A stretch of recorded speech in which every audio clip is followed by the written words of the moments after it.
Hello बच्चों, greetings of the day. Today we are going to start with animal tissues.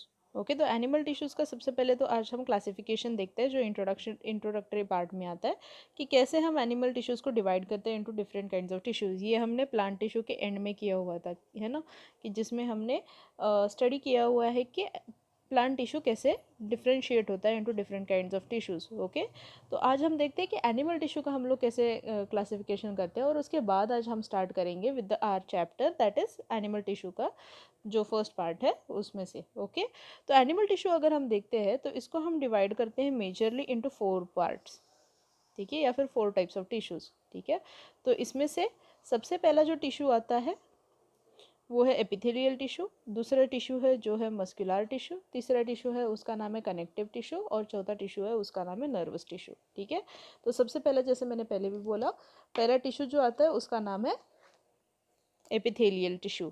ठीक है, तो epithelium वापस से जो हमने एपिडर्मिस बात की थी इनटू प्लांट टिश्यू, वैसे ही ये एपिथेलियल टिश्यू है। तो एपिथेलियल टिश्यू जो है एनिमल्स का, ये tissue generally outer most covering बनाता है, ये लेयरिंग करता है इनटू एनिमल्स बॉडी।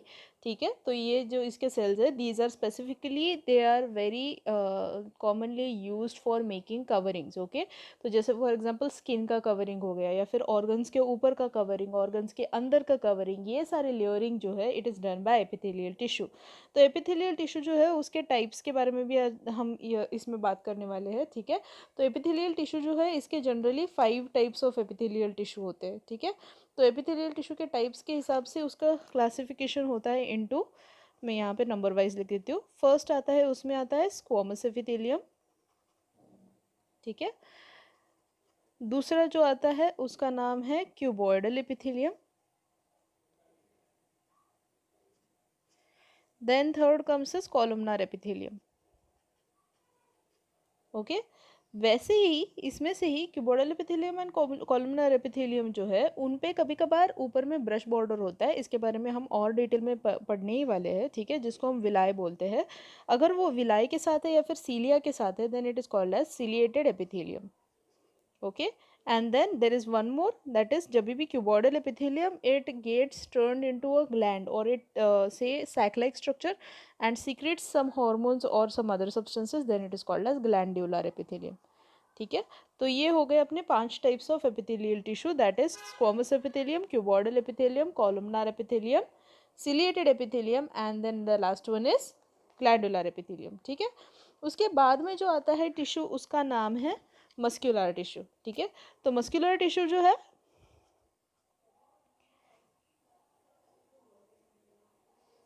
जनरली ये टिश्यू जो है वो सपोर्ट एंड मूवमेंट के लिए हेल्प करता है हमारे बॉडी में। ठीक है, तो इसके हिसाब से भी इसके 3 टाइप्स है।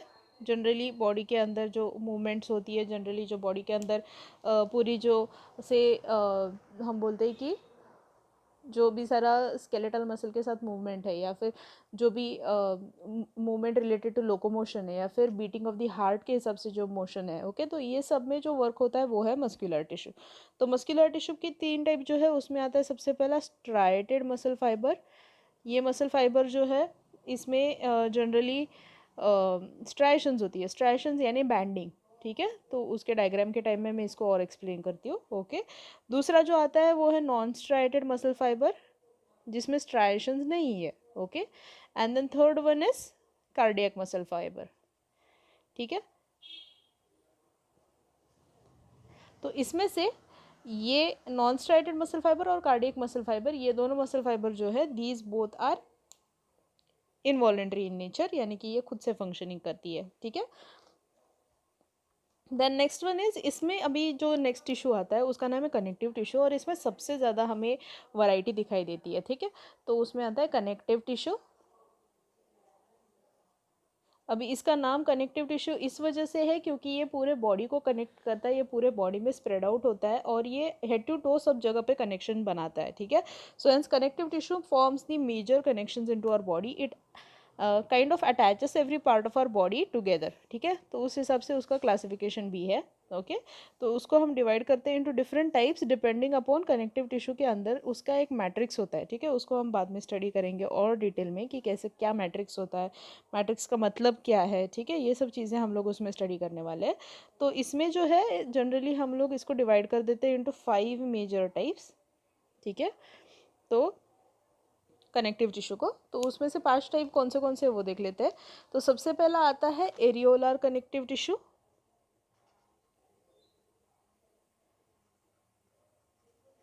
ठीक है, एरियोलर, और इसको हम लोग लूज कनेक्टिव टिश्यू भी बोलते हैं,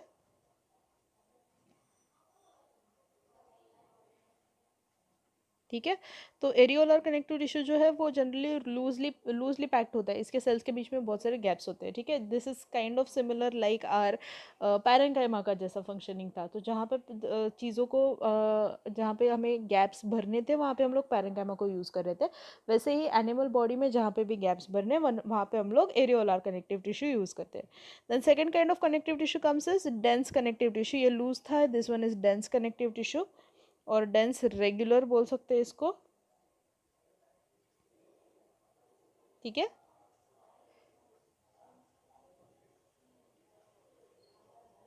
तो ये जो डेंस रेगुलर कनेक्टिव टिश्यू उसके दो टाइप्स है, एक होता है tendons which connects bones muscle to the bone, ठीक है, and second is ligament which connects bones to the bones, ठीक है, तो बॉडी के अंदर के बोन्स के बड़े लंबे लंबे जो बोन्स है उनको कनेक्ट करने वाला होता है लिगामेंट्स, और जो मसल टू बोन को कनेक्ट करता है वो है टेंडॉन्स, ठीक है। उसके बाद में आता है एक प्रोटेक्टिव टिश्यू जो हमें चेंजिंग एनवायरमेंटल कंडीशन, ठंडी गर्मी, इन सारी चीज़ों में प्रोटेक्शन देता है, और हमारे जो मेन वाइटल ऑर्गन्स है यानी जो ऑर्गन्स हमारे बॉडी को जिंदा रखने के लिए सबसे इंपॉर्टेंट है उनको सबको प्रोटेक्शन देता है, और वो है एडिपोज टिश्यू, ठीक है। एडिपोज कनेक्टिव टिश्यू का ये है मेन डिफरेंशिएटिंग थिंग कि उसमें बहुत सारा फैट रिजर्व होता है, ठीक है, तो फैट रिजर्व की वजह से ये लोग हमें टेम्परेचर कंट्रोलिंग या फिर जाके रिजर्व फूड मटेरियल स्टोर करने में बहुत सारे रीजंस में ये हेल्प करता है, हम इसको और डिटेल में बाद में पढ़ेंगे, ठीक है। द नेक्स्ट वन इज जो बॉडी को फ्रेमवर्क बनाता है, ठीक है, वो है स्केलेटल टिश्यू,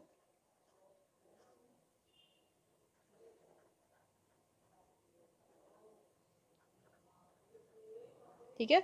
अब स्केलेटल कनेक्टिव टिश्यू के अंदर का जो सारा अपना ये है यानी कि उसके अंदर जो मैट्रिक्स है उस हिसाब से वो होता है, एक तो डेंस यानी कि सॉलिड, तो उसमें बनता है बोन, या फिर वो हो सकता है flexible, then it forms a cartilage, ठीक है। एंड देन कार्टिलेज में भी उसके टाइप्स है, एक होता है हाइलाइन कार्टिलेज, ठीक है, दूसरा है कार्टिलेज जिसको हम बोलते हैं fibrous cartilage,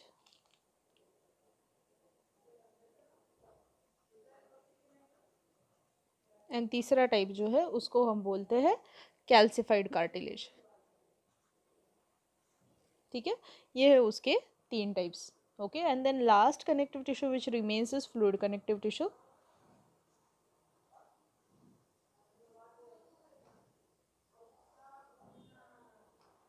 and fluid connective tissue जो है इसको हम लोग वैस्कुलर टिश्यू भी बोलते हैं जनरली, क्योंकि ये ब्लड सिस्टम्स बनाता है, तो उसमें दो सिस्टम्स आती है, जैसे हमने जाइलम एंड फ्लोएम में भी वैस्कुलर बोला था क्योंकि उसमें सब सारा फूड और इम्पोर्टेंट मटेरियल ट्रांसपोर्ट हो रहा था, वैसे ही हमारे बॉडी में जो फूड एंड अदर इम्पोर्टेंट चीज़ें ट्रांसपोर्ट करता है उसको हम बोलते हैं ब्लड, एंड ब्लड का ही एक और कंपोनेंट है जो ट्रांसपोर्टेशन में हेल्प करता है, उसका नाम है लिम्फ, ठीक है। तो ये दो चीज़ें और हम इसमें स्टडी करने वाले हैं। देन लास्टली एक fourth type of connective tissue बच जाता है, ठीक है, जो भी हमें क्या करता है हेल्प करता है इनटू से एक नॉट कनेक्टिव टिश्यू, एक लास्ट टिश्यू बच गया है इन जनरल, ठीक है, जो कि सबसे इम्पॉर्टेंट टिश्यू है हमारे बॉडी में, और वो है नर्वस टिश्यू, ठीक है। तो nervous tissue forms the last part of our tissues, that is सबसे इम्पॉर्टेंट वाला जो कि कंट्रोल एंड कोऑर्डिनेशन करता है into our body, and this is the entire chart of connective tissues, muscular tissue, epithelial tissue, and nervous tissue which are present into our body which forms the tissue systems of our body. ठीक है, इनको सबको ही लेके सारे organs and organ system बनते हैं, इनके सबके ही साथ मिलके complex systems को साथ में मिला के ही अपने organs and organ system बने हुए हैं. So you can write this down into your notebook and make it colorful as you want. It looks beautiful. Okay.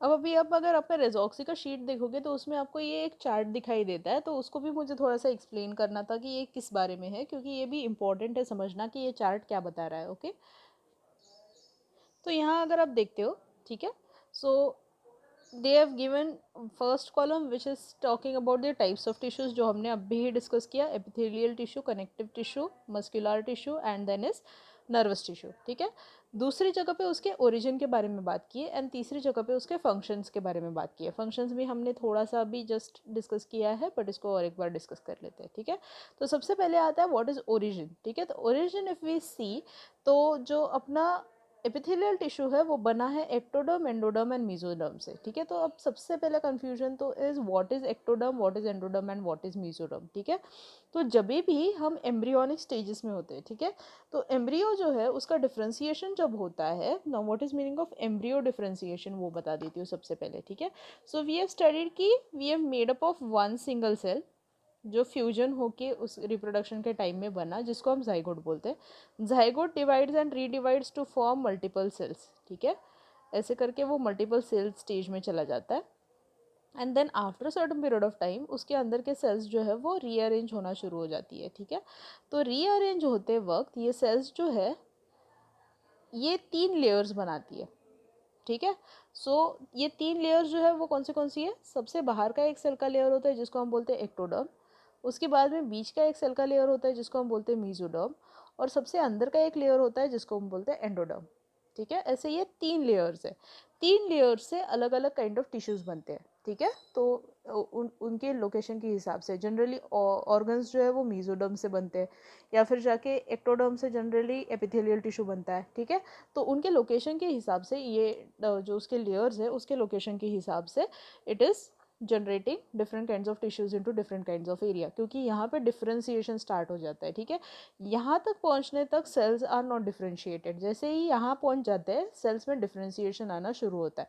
While going through these processes the cells are undifferentiated. ठीक है, तो इसीलिए जैसे differentiation start हो जाएगा उसमें function लेना easy हो जाएगा. So hence the cells will take up the function and they will become specialised tissues. Okay, so hence this is the different kinds of layers which are being produced. Okay, so epithelial tissue किस किस से बनता है, epithelial tissue is formed from ectoderm, it is formed from endoderm and it is also formed from mesoderm. तीनों layers से ये बनता है. ठीक है, तो जनरली इसका फंक्शन क्या है, it does protection, secretion of different substances जब वो glandular epithelium होता है, and absorption. ठीक है, क्योंकि उसमें cilia है तो वो cilia से absorption अच्छे से कर सकता है.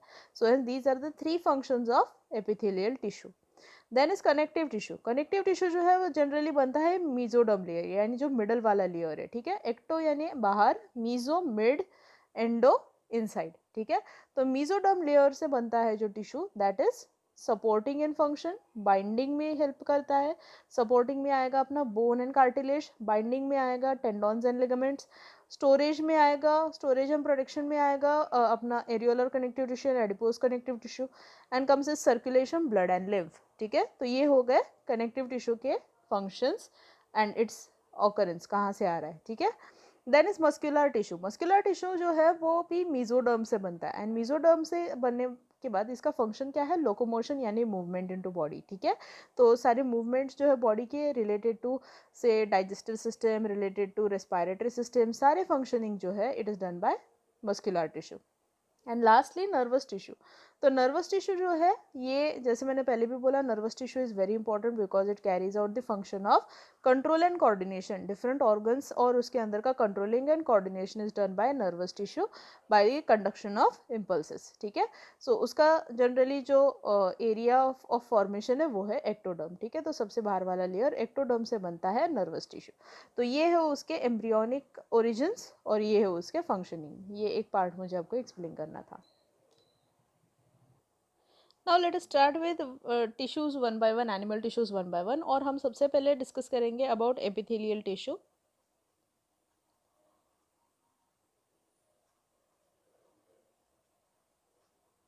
एंड एपिथेलियल टिश्यू में हम लोग डिस्कस करेंगे about general characteristics of epithelial tissue first and then we will talk about different special kinds of epithelial tissues.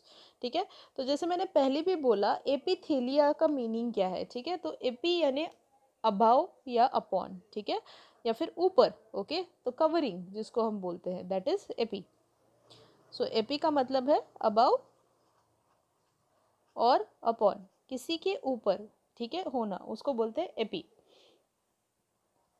और दूसरा वर्ड क्या है, थेलिया या फिर थेलियन। ठीक है, थेलियो का मतलब है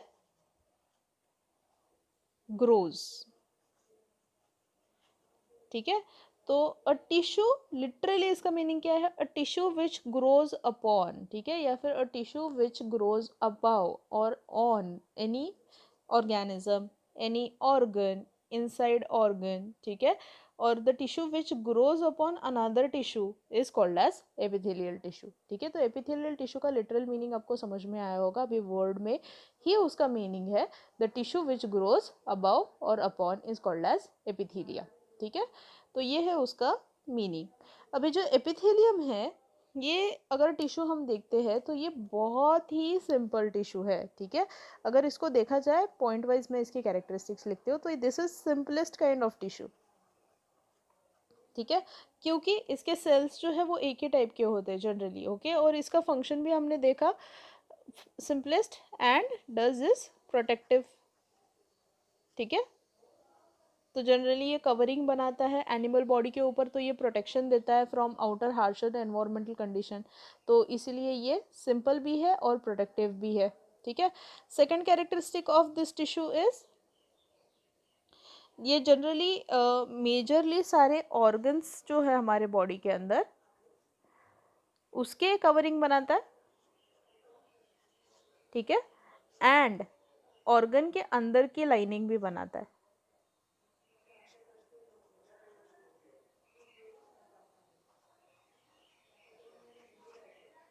ठीक है, तो ऊपर का covering and inside lining of the organs is made up of epithelial tissue, ये उसका दूसरा कैरेक्टरिस्टिक है। तीसरा characteristic of epithelial tissue is ये जनरली बॉडी के सारे ऑर्गन्स को, सारे सिस्टम्स को सेपरेट रखता है।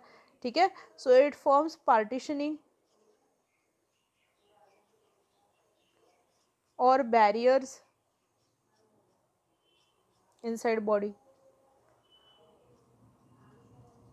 ओके, तो जहाँ पे भी हमें टिश्यूज़ को सेपरेट रखना है या फिर जहाँ पे भी अपने को ऑर्गन्स को सेपरेट रखना है, उन सारी जगहों पे हम क्या करते हैं, एपिथेलियल टिश्यू का लेयरिंग करते हैं। नेक्स्ट कैरेक्टरिस्टिक इज इसके सेल्स जो है वो टाइटली पैक्ड है।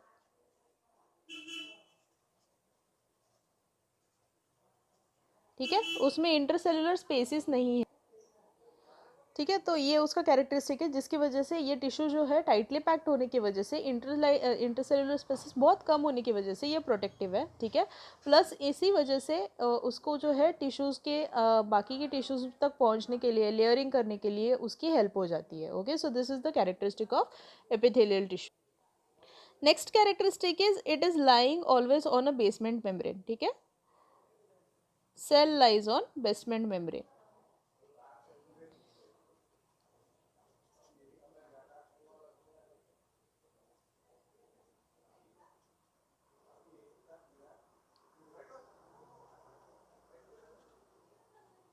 ठीक है, cells lie on basement membrane, मैंने सेल्स लाई लिखना रह गया था, आप लिख देना आपके नोट्स अगर बना रहे होंगे। ठीक है, so cells lie on basement membrane, इसका रीज़न भी यही है कि ये टाइटली पैक्ड है, तो इसकी वजह से इसको नरिशमेंट जो मिलनी है वो हमेशा उसके बेसमेंट मेम्ब्रेन से मिलती है। तो कनेक्टिव टिश्यू क्या करता है, अपने अंदर नरिशमेंट ले लेता है और ऊपर के सेल्स को वो नरिशमेंट प्रोवाइड करता है। सो हेंस उसको बेसमेंट मेम्ब्रेन होना बहुत ज़रूरी है, ये एक वेरी इसेंशियल कैरेक्टरिस्टिक है एपिथेलियल टिश्यू का। ऑल्सो एक इम्पॉर्टेंट कैरेक्टरिस्टिक इसका ये भी है कि इसकी रीजनरेटिव पावर बहुत स्ट्रांग होती है। ठीक है, क्योंकि ये प्रोटेक्टिव इन फंक्शन है, तो this is always expose to wear and tear. जैसे फॉर एग्जांपल आर हैंड्स का स्किन हो गया, या फिर हमारे नीज एंड एल्बोज हो गए, या फिर हमारे जो इन जनरल जो सारी कवरिंग है बॉडी की दैट इज ऑफ स्किन, तो ये टिश्यू सबसे ज़्यादा एक्सपोज होता है to wear and tear, to heat, to cold environmental condition, to harsh environmental condition, to scratching and bruising, ये सब चीज़ें हमारे एपिथेलियल टिश्यू के साथ कंटिन्यूसली होती रहती है।